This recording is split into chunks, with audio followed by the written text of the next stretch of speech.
Hello बच्चों, चलिए इस प्रश्न को देखते हैं। हाइड्रोजन परमाणु के मूल स्तर की ऊर्जा ऋण 13.6 इलेक्ट्रॉन वोल्ट है।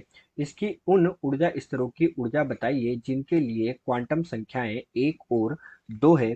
यदि इन दोनों ऊर्जा स्तरों के बीच इलेक्ट्रॉन का अंतरण हो तो कितनी ऊर्जा अवशोषित होगी या कितनी ऊर्जा उत्सर्जित होगी। तो बच्चों में ये जो प्रश्न दिया गया है, इसमें हमसे क्या पूछा गया है कि हाइड्रोजन परमाणु का जो मूल स्तर होता है उसकी ऊर्जा का मान हमें दिया गया है।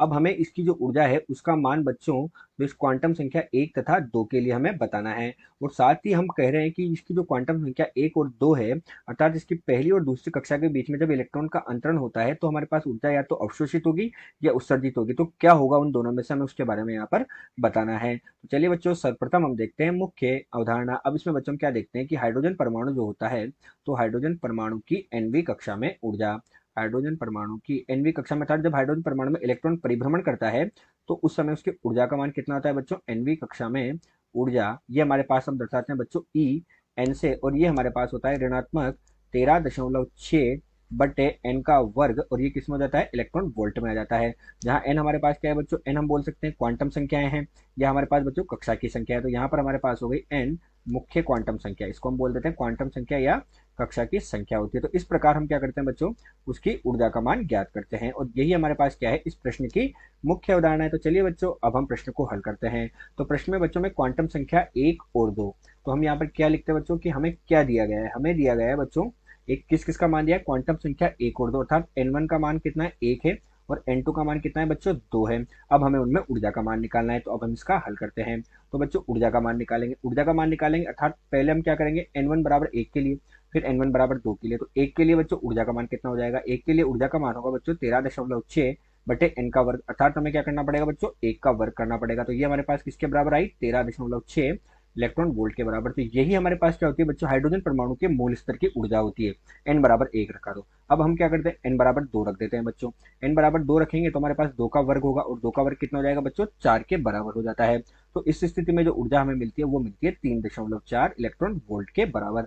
तो बच्चों प्रश्न का पहला भाग हुआ, हमें क्या करना था, क्वांटम संख्या 1 और 2 के लिए हाइड्रोजन परमाणु की ऊर्जा ज्ञात करनी थी, वो हमने ज्ञात कर ली है। अब दूसरे भाग में हमसे क्या कहा गया है कि क्या हो रहा है कि इन दोनों ऊर्जा स्तरों के बीच में इलेक्ट्रॉन का अंतरण हो रहा है। अर्थात बच्चों हमारे पास ये n बराबर 1 और n बराबर 2 जो ऊर्जा स्तर है, एक तो हो गया बच्चों 1 और एक है हमारे पास 2, इनके बीच में हमारे पास क्या हो रहा है बच्चों, इलेक्ट्रॉन का अंतरण हो रहा है। इसकी ऊर्जा E1 है, इसकी ऊर्जा 2 1 है। तो हम देखते हैं कि जब इलेक्ट्रॉन हमारे पास क्या हो रहा है बच्चों, n बराबर 2 से n बराबर 1 में आ रहा है, हमने ऐसे मान लिया कि जब n बराबर 2 से n बराबर 1 में अंतरण हो रहा है या संक्रमण हो रहा है, n बराबर 2 से n बराबर 1 में संक्रमण हो रहा है, संक्रमण हो रहा है, तो बच्चों उस स्थिति में हमारे पास क्या हो जाएगा।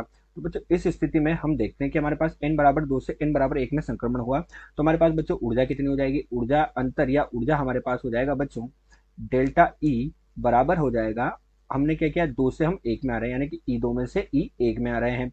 तो बच्चों E2 और E1 दोनों का मान हमने निकाल लिया, तो हमारे पास बच्चों ऊर्जा कितनी आ जाएगी, यहाँ पर ऊर्जा का मान हमारे पास आ जाएगा E2 का मान हमने कितना निकाला, ऋणात्मक 3.4, और E1 जो मूल स्तर की ऊर्जा है उसका मान है 13.6। तो हमें कितना मिलेगा बच्चों, यहाँ पर डेल्टा ई का मान हमें मिल जाएगा बच्चों यहाँ पर 10.2 इलेक्ट्रॉन वोल्ट। ये ऊर्जा हमारे पास आई। अब हमें ये देखना है कि ये उत्सर्जित हुई या अवशोषित हुई। तो बच्चों हम यहाँ पर क्या देखते हैं कि E2 का मान हमारे पास कितना है, 3.4 ऋण में, और E1 का मान कितना है बच्चों, ऋणात्मक 13.6। अर्थात हमारे पास क्या हो रहा है बच्चों, हम उच्च ऊर्जा स्तर से निम्न ऊर्जा स्तर में आ रहे हैं, और जब उच्च ऊर्जा स्तर से निम्न ऊर्जा स्तर में आते हैं तो हमारे पास क्या होती है बच्चों, ऊर्जा उत्सर्जित होती है।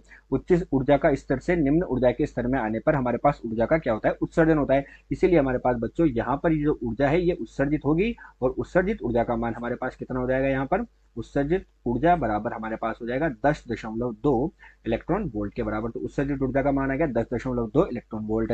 तो इस प्रश्न के दोनों भाग को हमने हल कर लिया। दूसरे भाग में हमारे पास इलेक्ट्रॉन का अंतरण होगा तो ऊर्जा क्या होगी बच्चों, उत्सर्जित होगी। आशा करते हैं दिया हुआ प्रश्न आपको समझ आया होगा। धन्यवाद।